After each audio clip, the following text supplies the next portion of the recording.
Přeji krásný den všem. Určitě všichni máte rádi přírodu. A co bylinky? Baví vás? Mě baví hodně. Proto bych vás ráda pozvala na procházku mojí a vaší zahrady. A pokud někdo nemá zahradu, tak se můžeme jít podívat někde na louku, na pastvinu nebo do lesa. Tam máme taky hodně daru.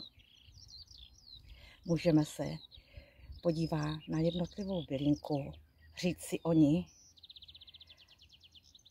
na co jí máme, či nám může pomoct a taky, co si můžeme vyrobit. Připomeneme si 21 nejznámějších bylin, ale jsou nejzajímavější. Znáte to? Pořekadlo. Bylina, která roste kolem vás, tu nejvíc potřebujeme.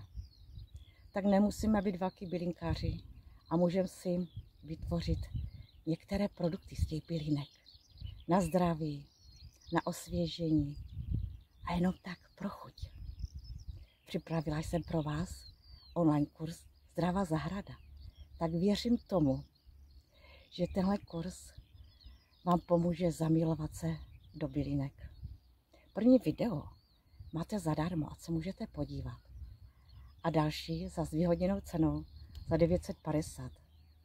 Velmi se těším na vás v aplikaci Celestian Courses, kde tyhle videa budete mít spuštěné obden a budete je mít navždy.